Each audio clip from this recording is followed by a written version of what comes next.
Well, here we are, a day after our churches had baptisms, and what we did was Sunday yesterday, and we thought we'd have a little interview with one of the people who got baptised. It's my son Tommy.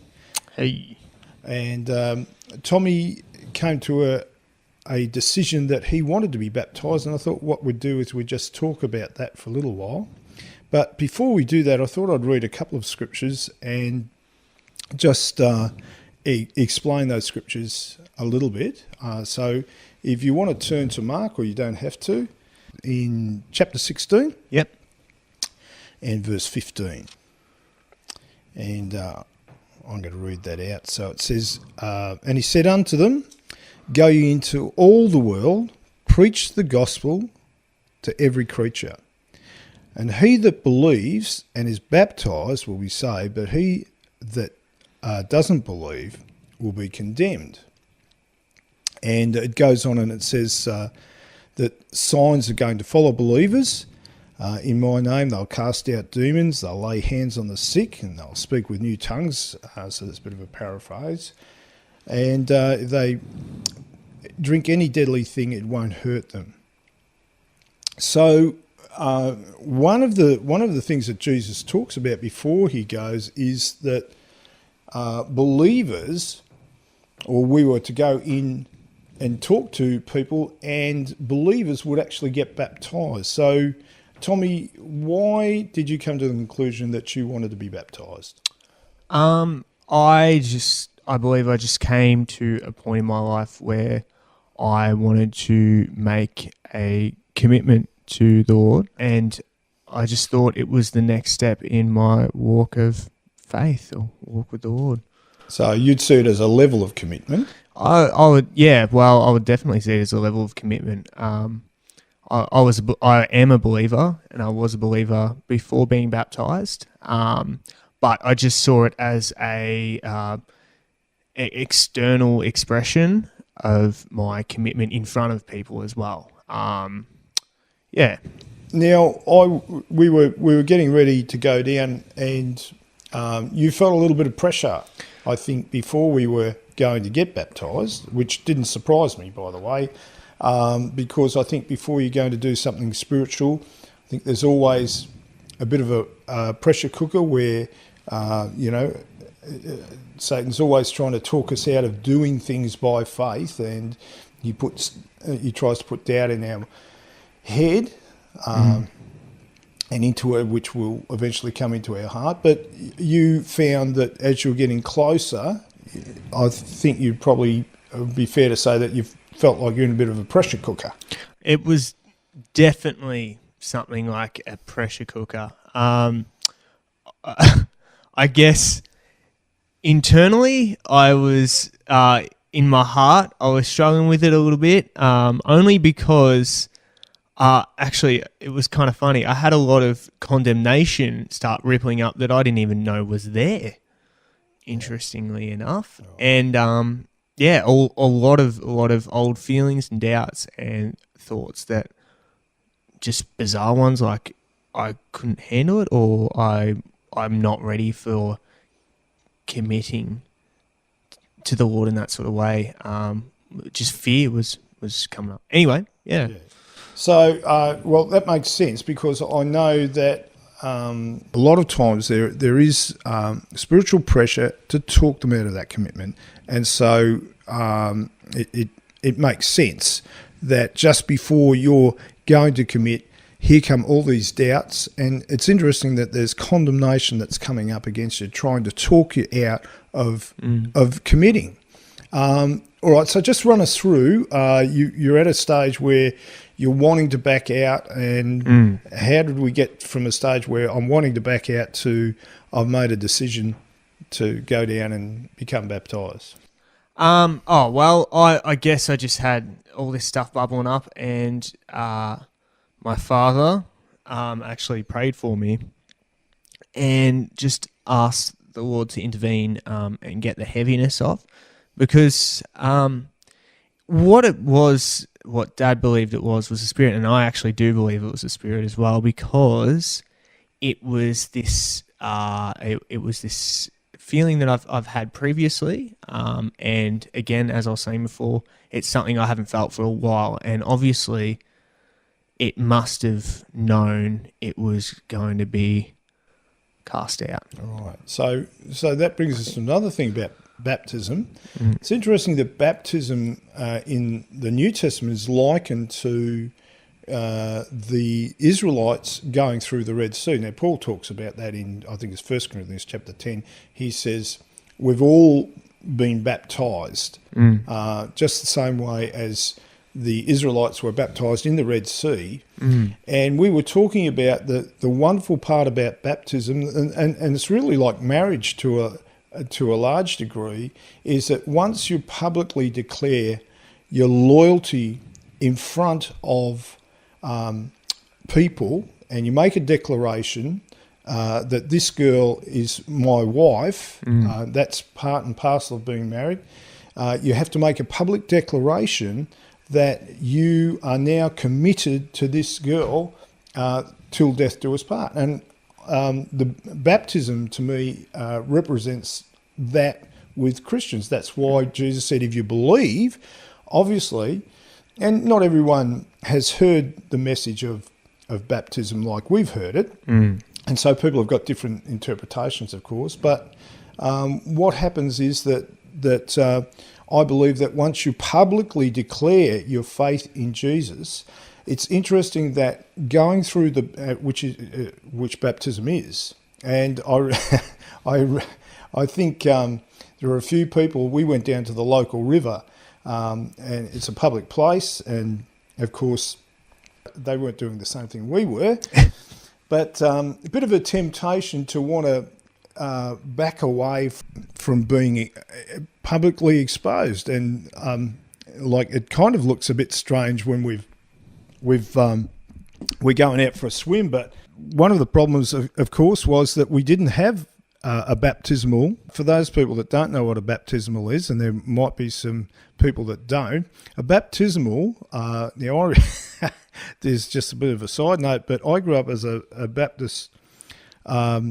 A Baptist minister's son, and what we did was we had a really large, almost like a brick swimming pool down the front of the Baptist church, and what would happen is that on occasions when people would get born again, they'd make their public declaration, and of course it was a declaration in front of the rest of the church. And so what would happen is that take the lid off.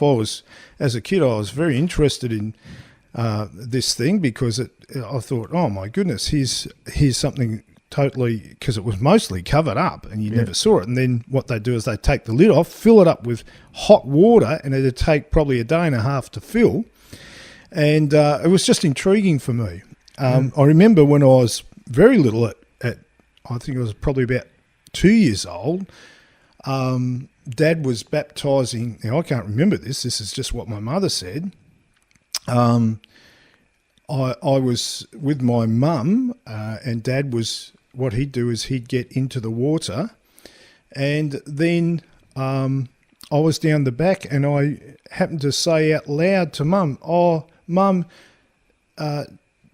Dad's in the bath with a lady."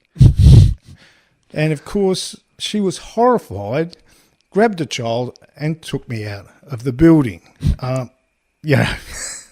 So that's one of the reasons we don't have baptismals anymore. So this is. It's interesting that Jesus and John in Israel would go to rivers and they would baptise people in rivers. And we've got a river down here, and I thought it was a great idea to go down and just have a baptismal service down there. And so that's what we did. And it was a public declaration. It wasn't only, it's one thing to publicly declare it before all the rest of the believers, but to actually go out in front of other people, that's another level, really, because people looking on, they don't really know what's going on. All they're seeing is all these people getting pushed down underneath the water. Yeah, looks kind of weird to people that are outside. But anyway, so I can understand that one of the pressures would be, hey, I'm going down to a public place. I'm going to wander out into the water, and this this guy's going to, push me backwards down under the water. That is definitely a fear. Yeah, and so you obviously overcame that though, Tommy. Yeah. That was just. I think it's a lot easier when you have a group of other your family and other believers there with you as well. Do you want to talk a little bit about that? Yeah. Actually, who did you think was coming? Well, funnily enough, I actually thought it was just me and Dad and my partner that were showing up. And then, praise the Lord, I had a couple of family, actually pretty much most of my family show up. So that was great. And it was actually quite fun. Once we got down there and we had a group of people, we had people looking and stuff, and they were just wondering what the heck was going on, but we were laughing. And It was pretty smiley. Yeah. It was a bit like a family picnic. Yeah, it was. It was good. Everyone was down there, but it was a celebration and a declaration that that you publicly declared that your faith in Jesus, Jesus Christ, and Jesus the Anointed. Yeah. Yep, got a picture of the like. Okay, all right. Okay, I'm going to ask you a question. Is Jesus? Yes, you love Jesus. Now you hold your nose. Ready? Like that. Ready? All right, now you're going to push it under. Ready? Ready? Go.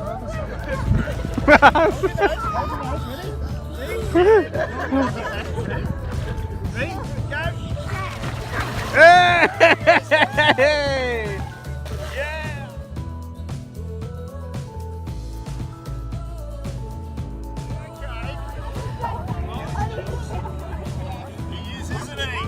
I baptize you in the name of the Father, the Son, and the Holy Spirit. Right? Well done, Izzy! Give me 5! Yeah!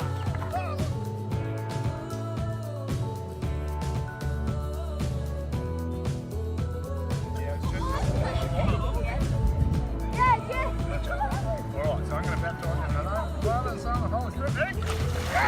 Yeah!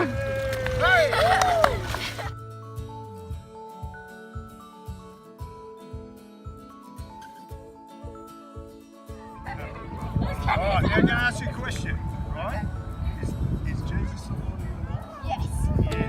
Will you hold your nose and baptize you in the name of the Father, the Son, and the Holy Spirit? Hey, you get your head down, ready? Okay.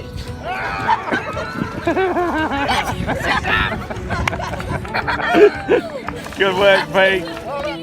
Nice one.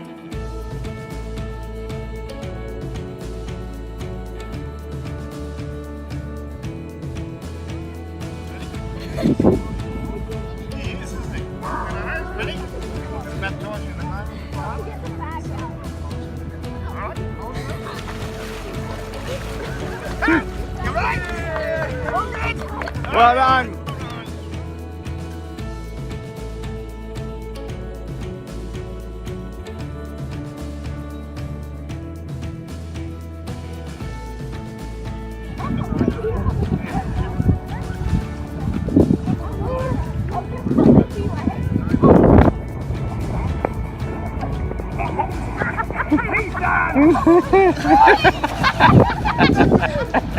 I did not. Hey, he's double anointed. That boy is all muscle. Praise the Lord. Now, I did hear that you say something in the car to me afterwards. You felt like after you'd been baptised, something. The words that you said. Can you remember what you said to me? No. Yeah, so I felt like a big load had been taken off of me. Sorry. Yeah. Yeah. What kind of load do you think? Do you think it was a load of condemnation? Actually, that's exactly what it was. That I was thinking about it today, and I was thinking, what was the thing? It's not as though things have disappeared off of me, but the intense condemnation that I felt was lifted off of me, that I had been feeling previously before I got baptized. Interesting, because I was listening to someone else who had a Muslim background, and he was talking about when he asked the Lord into his heart, he said that he always felt the pressure that he had to perform for God, that he had to pray all the time, that he had to read the Quran, that he had to go and do other rituals. And he said when he said to the Lord, because he didn't know, he said, "If you're real, will you come into my life?" And in the morning, he said he was going to go and do his prayers, and he felt a voice inside of him, not outside, but inside, say, "Reza, you don't have to go and pray like this anymore." And he said it was an amazing feeling. I don't have to perform for God anymore. The condemnation lifted off his life. He felt like, I'm already in his family. I don't have to perform to get there. Yeah. And I think we don't want to get baptized because we want to be in the baptism club. Yeah. We want to be, it wants to be an expression. You don't want to marry your wife because you feel obligated. You want to marry your wife because you're committed to her and you feel that you love her, obviously. And that's one of the reasons that we do get baptized. It's not a law thing. Like, for instance, I think you had found that there were pressures on you to go and get baptized. Externally. Actually, funny. You should say that again. Another thing I was thinking about today. Previously, when I was a kid, we actually did our church had a baptism service. We did. And when I was a child, I decided not to get baptized because, one, I was a bit embarrassed, but also, two, I didn't exactly know what the point was. And I felt like there was a pressure to do it because I had to. And that's not why I felt like I wanted to be baptized. That's not why you wanted to, was it? Yeah. So so it was a good decision, you think? I didn't think it was, and I felt condemned about it in the future. But looking back, I'm actually quite relieved I didn't, because I wanted to do it as a decision that you'd made. Yeah, out of your own exactly. Heart. And that's exactly right. Yeah. That pressure, of course, went away as well. You don't feel like... Sorry, I didn't finish there. Yeah, so that pressure did absolutely go. And having... I actually, that thing that I wanted as a kid, that I wanted to do it because I understood, last week, I felt like the Lord told me, go and get baptized and be obedient to my word. Oh, right. Okay. So it was an obedience thing as well. You felt it was an obedience thing. Yes. And just because I've been dedicating a lot of time to the word, and I just felt like this was the next progression. Yep. In doing that. Yeah. I'm a witness to the fact that, yes, that your commitment level has absolutely raced ahead, and it did not surprise me at all when you said, "Dad, I want to be baptized." And of course, we've got others that wanted to be baptized as well. So, it's a really, you'd recommend it to those that haven't. I would recommend it. If you've watched this video, We're endorsing baptism. No, I would recommend it if you have an understanding. Right. So you had to come to a point where you understood. It's interesting that my uncle would talk to people, and they'd say, "Oh, you Baptists, you believe in adult baptism?" And he said, "Oh no, we don't. We believe in believers' baptism." And of course, you don't have to be an adult to be a believer. You can be a child and be a believer. Right. And that, I always remembered that. That was a great explanation of why we get baptized. It's not because we're adults and we don't believe in adult, but we believe in believers' baptism. And sometimes when you're a child, I just don't think that you have the understanding sometimes, and people's understanding develops at different rates as well. So, but praise the Lord, I had the privilege of baptising lots of my grandkids as well, which was exciting to see. Alrighty, so just probably finishing off on that obedience note, it's interesting that Jesus said exactly the same thing. I remember John saying to Jesus, "Oh, look, I'm not worthy to baptise you." And Jesus came along and said, "John, I've got to get baptised because I need to fulfil all righteousness." Really what he was saying is, I need to be obedient. And the Father had asked him to get baptised, and that's why he was doing it. So thanks, Tommy. Really appreciate you taking the time out to have the interview, and also people don't understand that you've actually set up and put a lot of time into getting this organised. So Don't worry about it. No, we won't worry about it, but we'll give you a plug anyway. Thank you. Okay. Thanks, Dad. And thanks, Dad, for hosting this.